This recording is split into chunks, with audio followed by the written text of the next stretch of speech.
Salam sejahtera dan salam Sarawak Maju Makmur bersama saya Janet Bennett. Memulakan berita dengan sebanyak RM90,000 telah diperuntuk kepada 6 persatuan yang telah menganjurkan Majlis Sambutan Tahun Baru Cina 2024 bagi daerah Song pada Khamis. Menteri Kejaraya Malaysia merangkap Ahli Parlimen Kapit Datuk Seri Alexander Nathalinggi berkata, setiap persatuan itu akan menerima sejumlah RM15,000 untuk kegunaan aktiviti sepanjang tahun ini. Menurutnya, keenam persatuan tersebut ialah Persatuan Fuchao, Persatuan Muzik, Persatuan Kong Ling Teng, Persatuan Chiang Chuan, Persatuan Kuangtung dan Dewan Perniagaan Cina Song. Beliau berkata demikian ketika berucap di majlis berkenaan yang berlangsung di Dewan Sekolah Jenis Kebangsaan Cina SJKC Hin Hua Song. Dalam ucapan sama, Datuk Seri Alexander turut mengumumkan peruntukan berjumlah RM35,000 bagi tujuan membesarkan tapak di tanah perkuburan Cina Song di samping sebanyak RM1.5 juta untuk membina jeti besi, pondok dan benteng sungai di tanah perkuburan sama. Selain itu, diumumkan juga peruntukan berjumlah RM5,000 setiap satu kepada 6 buah persatuan Cina di Song dengan jumlah keseluruhan sebanyak RM30,000. Selanjutnya di Kenawit, lebih kurang 500 orang belia di daerah Kenawit telah menyertai dan memeriahkan program Jelajah Belia Sarawak Kenawit 2024 yang diadakan di Dewan Pejabat Daerah Kenawit pada Sabtu. Program anjuran Kementerian Belia Sukan dan Pembangunan Usahawan Sarawak itu telah dirasmikan oleh Menterinya Datuk Seri Abdul Karim Rahman Hamzah. Bercakap kepada media, Datuk Seri Abdul Karim memberitahu sejak 2019, program ini merupakan inisiatif terbaik dalam menyantuni dan menarik penglibatan belia sekaligus menyuntik semangat mereka ke arah pembangunan masa depan negara yang sememangnya akan bergantung kepada golongan muda. Menurut beliau, inisiatif ini juga amat penting dalam penggubalan program di peringkat kementerian memandangkan belia di bandar dan luar bandar menjadi aspirasi yang berbeza. Tambahnya, sesi town hall bersama belia turut diadakan untuk mendengar aspirasi dan harapan mereka. Sementara itu, menyentuh mengenai persiapan Sukan Malaysia Sukma pula, Datuk Seri Abdul Karim percaya bahawa kesemua perancangan dalam keadaan teratur oleh organisasi yang telah diamanahkan. Sarawak sah dipilih sebagai tuan rumah kejuaraan tinju dunia WBC 2024 yang bakal menyaksikan jago-jago tinju profesional dari serata dunia berkampung di Kuching pada 11 Mei depan. Menurut Presiden Persatuan Tinju Amatur Negeri Sarawak, Sabah, Datuk Rahman Lariwo, pemilihan Sarawak disahkan sendiri oleh Presiden Majlis Tinju WBC Asia, Kol Tahanapol Bakdikbumi kepada beliau semasa keduanya mengadakan pertemuan di Bangkok pada Jumaat.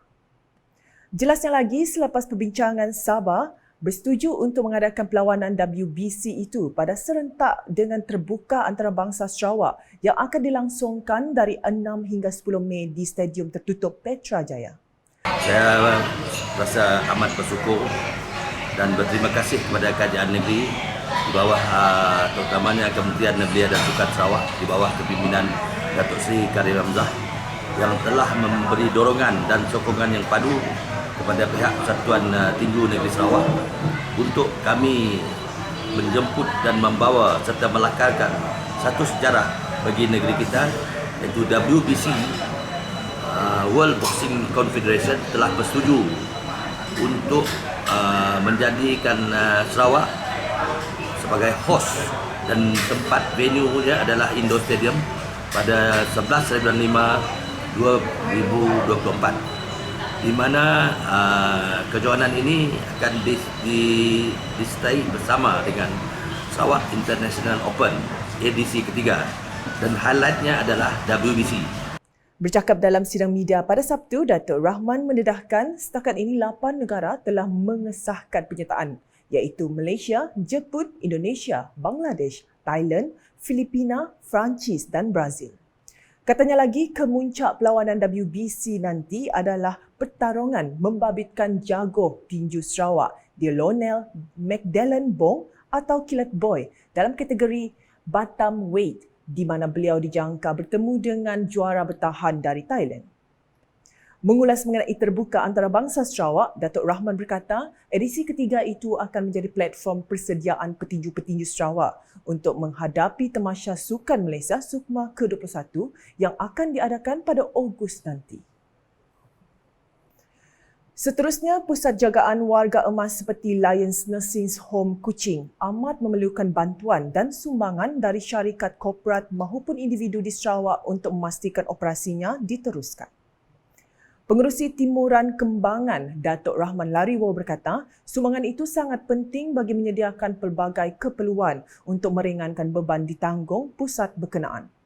I really hope our small contribution is just good to have a little bit of what you need here, and I encourage outside there other company also can participate in contribution of this Lion Home, nursing home, and this is very good example for us in the state, and I really appreciate what Lion Nursing Home.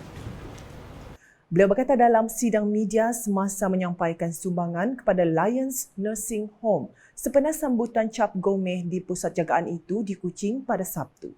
Terdahulu, pengerusi Lions Nursing Home, Datin Alice Suryati Omar sangat berterima kasih kepada semua pihak yang telah banyak menyumbang bagi memastikan operasi pusat jagaan yang mula ditubuhkan pada 1992 itu masih beroperasi hingga ke hari ini. Menurut beliau, pihaknya memerlukan lebih RM100,000 untuk menampung kos operasi pusat jagaan itu setiap bulan mencakupi pembayaran gaji pekerja, bilangan utiliti, makanan dan keperluan lain. Pada program tersebut, Datuk Rahman bersama wakil dari syarikat beliau, Angela Liu Meilan, menyampaikan sumbangan ampau kepada warga emas di situ. Program yang digerakkan oleh Chen Hope Kuching itu turut mendapat tajaan dari Junior Chambers International JCI Batu Kawah dan atas sepakat Recycle Center dengan kerjasama Persatuan Futsal Padawan Kuching serta Lions Club of Kuching LCK Alamanda dan turut dihadiri District Governor Kapitan Ronnie Hugh. Berita seterusnya, dengan Jabatan Tanah dan Survey JTS Sarawak telah memperoleh 4 anugerah emas pada Expo Teknologi Malaysia MTE 2024 yang berlangsung di Pusat Dagangan Dunia Kuala Lumpur yang bermula dari 22 hingga 24 Februari tahun ini.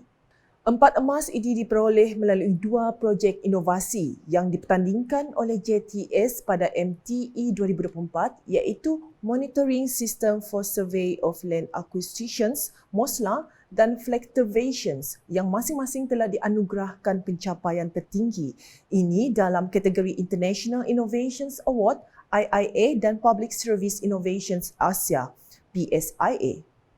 Untuk rekod projek inovasi MOSLA yang dibangunkan oleh Kumpulan Inovatif dan Kreatif KIK, Lens Tahai Q dari JTS Limbang telah menerima anugerah khas Malaysia Technical University Network MTUN dan Pendidikan dan Latihan Teknikal dan Vocational TVET.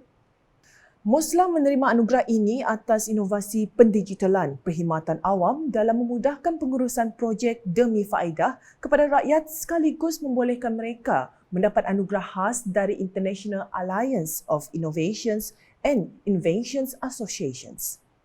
Penganjuran MTE kali ke-23 ini telah berjaya mengetengahkan sebanyak 368 inovasi dari pelbagai organisasi perkhidmatan awam, syarikat berasaskan inovasi dan teknologi, institusi pengajian tinggi, penyelidik dan para pelajar di peringkat sekolah. Dalam pada itu, ianya telah disertai oleh 12 buah negara, antaranya Malaysia, Indonesia, Arab Saudi, China, Iran, Hong Kong, Poland, Singapura, Yemen dan Thailand serta Taiwan. Berita seterusnya, aplikasi Ketek melakarkan sejarahnya tersendiri apabila muncul sebagai aplikasi perkhidmatan pertama yang menggunakan bahasa Iban sebagai salah satu bahasa pilihan. Dibangunkan oleh anak Sarawak selepas diilhamkan Premier Sarawak, Datuk Petinggi Tan Sri Dr. Abang Abdul Rahman Zahari, Datuk Abang Openg, susulan fenomena Ketek Ajar yang tular suatu ketika dahulu.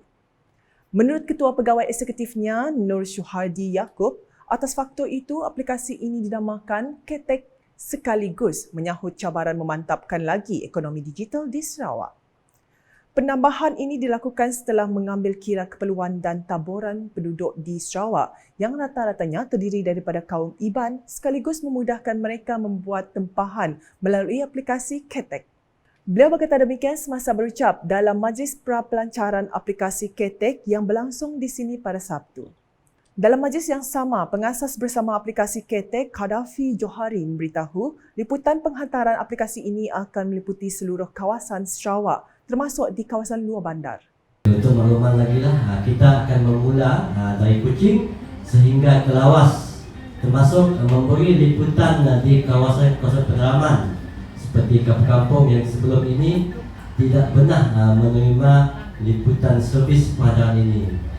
Setakat ini, aplikasi Ketek mendapat sambutan yang menggalakkan daripada anak-anak Sarawak yang berminat untuk menjadi penghantar ataupun runner kepada aplikasi baharu ini. Difahamkan aplikasi ini bukan sahaja membuat penghantaran makanan, malah turut membuat penghantaran lain seperti barangan kedai runcit, barangan farmasi seperti ubat-ubatan serta bungkusan daripada syarikat kurier.